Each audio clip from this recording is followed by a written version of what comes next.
Welcome children to the second part of the chapter. I'll continue with changes at puberty. First we have done increase in height. Now second is what? Change in body shape. एक तो increasing height होती है, second is change in body shape. अब हमारी body में change कैसे आता है? Body shape. So I'll read.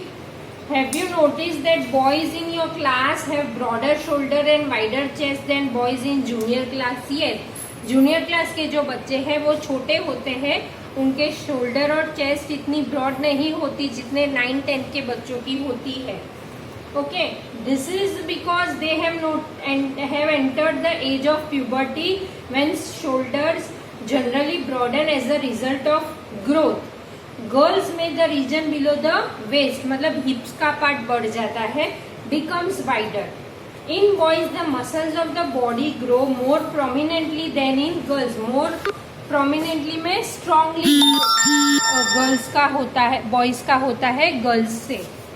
Okay, so the changes occurring in adolescence boys and girls दोनों में डिफरेंट होता है. बॉयज का डिफरेंट होता है और गर्ल्स का डिफरेंट होता है.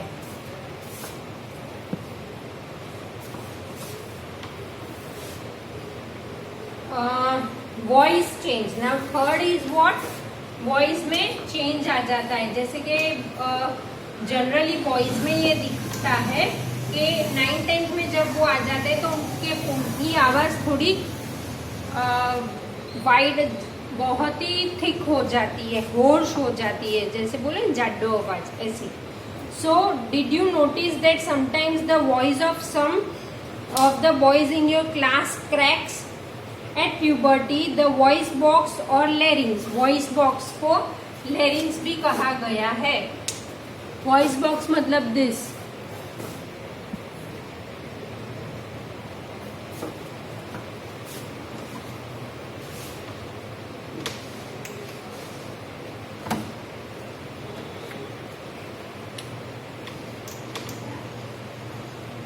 जो गुजराती में हम स्वर पेटी बोलते हैं उसको क्या कहा गया है?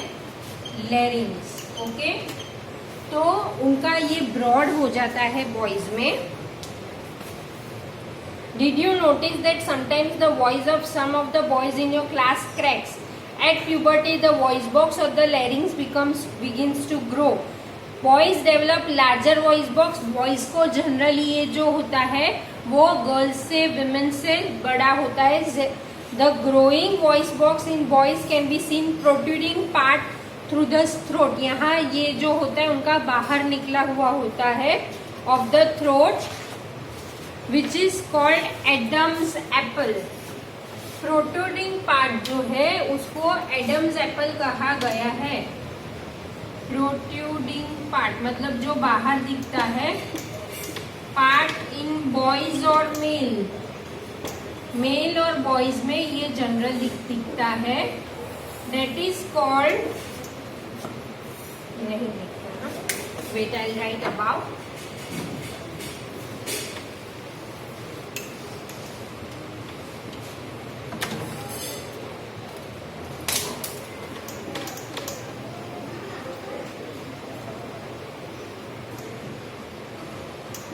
इन बॉयज और male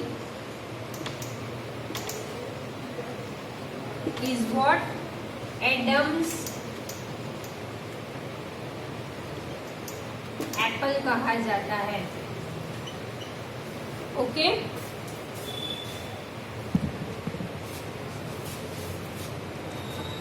is Adam's apple.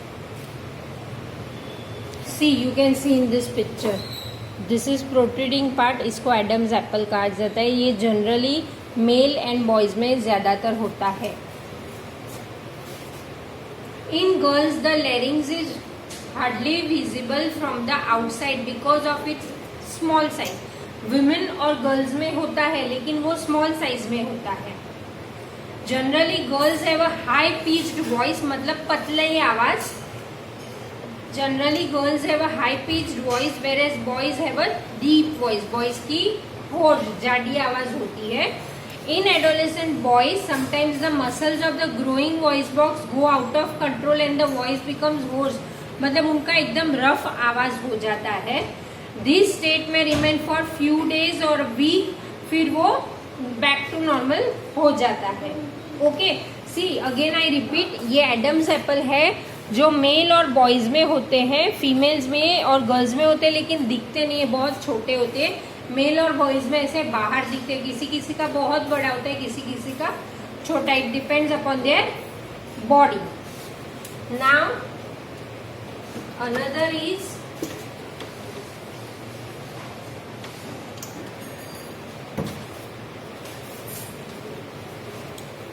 increase activity of sweat and sebaceous gland।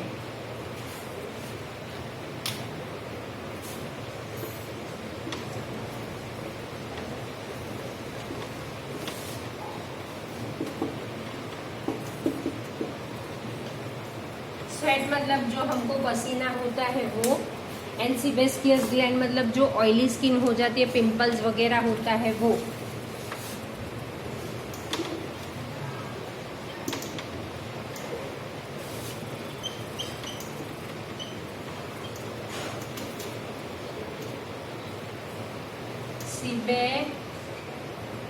Sebaceous gland. Okay, ये सारे चेंजेस है, प्यूबर्टी के पॉइंट्स है। Okay, now during puberty, 1 minute,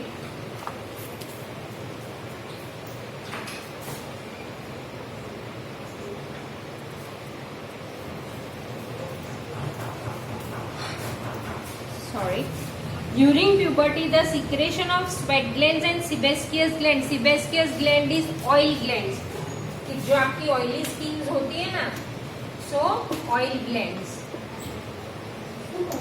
जिसको एक्ने और पिंपल होते हैं, जिसकी ऑयली स्किन होती है वो। So during puberty the secretion of sweat glands and sebaceous gland, that is oil gland, increases। Many young people get acne and pimple on the face at this time। Puberty की as में, मतलब 17-18 जब आपकी as होती है, तब आपको ये पिंपल्स वगैरह दिखता है, फिर वो स्टेज खत्म हो जाता है, तो किसी किसी को 21-22 के बाद चला जाता है। Now another is development of sex organs, लेकिन पहले मैं ये ऑरेंज बॉक्स पढ़ूंगी, this one.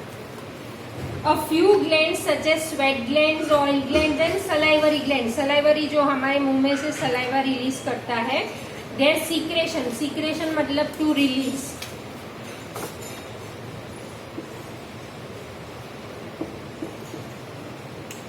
to release। So secretion through ducts, ducts मतलब मैंने 9th चैप्टर में आपको बताया था, ducts is what, tubes. Okay, मैं ये मीनिंग लिखती हूँ, पे प्रॉपर अटेंशन, ऐसा हो तो नोट डाउन भी कर सकते हो आप लोग।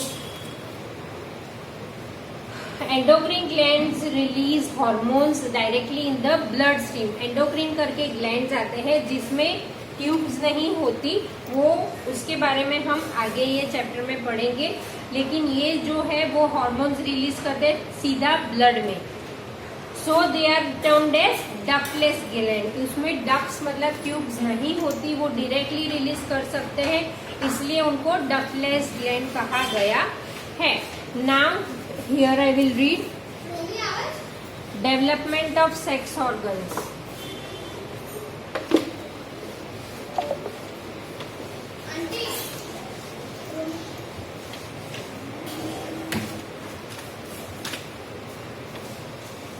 डेवलपमेंट ऑफ सेक्स ऑर्गन्स, ये एडोलेसेंस और प्यूबर्टी में ही होता है। जैसे कि आपने मेल और फीमेल पार्ट्स पढ़ा था 9th चैप्टर में, तो उसका डेवलपमेंट एडोलेसेंस पीरियड में होता है। मेल फीमेल के और ये ऑर्गन्स तो हमने रिप्रोडक्टिव ऑर्गन्स के बारे में 9th चैप्टर में पढ़ लिया। Looking up figure 9.1 and 9.3 of the previous lesson which shows sex organs of humans, जो मैंने आपको बताया, At puberty, male sex organs like testes and penis develop completely. Puberty की स्टेज में वो टोटली डेवलप हो जाएंगे ताकि वो लोग उसमें से एग रिलीज कर सके रिप्रोडक्शन के लिए. The testes also begin to produce sperm. Sperms जो मैंने 9th चैप्टर में आपको बताया था. What is sperm? Sperm is what? It is male gamete, that is egg.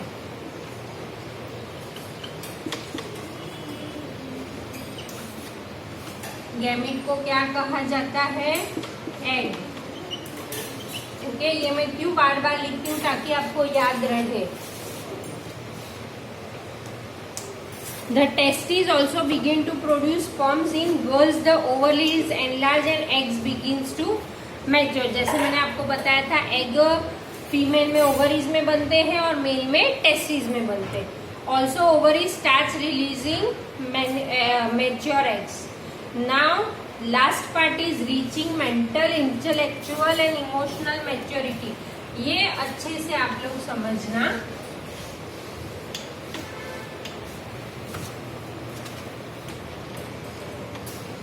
Reaching mental, intellectual and emotional maturity. ये क्या होता है मैं आपको बताती हूँ. सी, आप जैसे कि अभी 8, 9, 10th में आ गए तो आपको कोई थोड़ा भी कुछ कह देता है तो यू फील बैड, आपको बुरा लग जाता है. आप तुरंत सोचने लगते, अरे मुझे इसने ये क्यों बोला.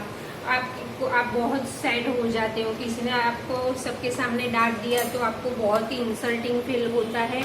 तो ये सारे चेंजेस आपकी बॉडी में, ये चेंजेस एट प्यूबर्टी में होंगे.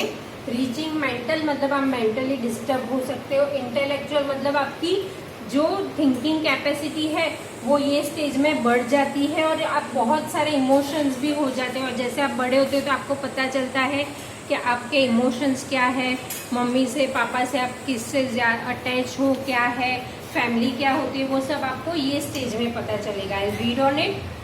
Adolescence is also a period of change in a person's way of thinking. Adolescents are more independent than before and are also self-conscious. Intellectual development takes place and then tend to spend considerable time thinking. मतलब आप सोचते बहुत रहते हो. देखो 9, 10th में आप आते हो तभी आपको आपकी पढ़ने की एबिलिटी पता चलती है. आप ये डिसाइड करना स्टार्ट कर देते हो कि अरे मैं बड़े होके ये बनूंगा, मैं ये लाइन लूंगा. वो सब आपको ये स्टेज में. In fact, it is often the time in one's life when the brain has the greatest capacity for learning. आप बहुत सारा कुछ सीख सकते हो. Sometimes, however, an adolescent may feel insecure while trying to adjust the changes. आपकी body में जो चेंजेस आते हैं तो कोई डिप्रेस हो जाता है कि अरे यार ये मेरी बॉडी में कैसे चेंजेस हो रहे हैं.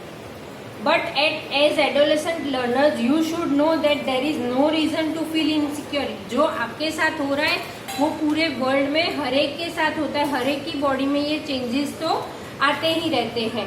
These changes are a natural part of growing up. Okay, so these were the stages. These were the stages during the changes in the period of puberty. So here I'll end with the part of this chapter. Thank you.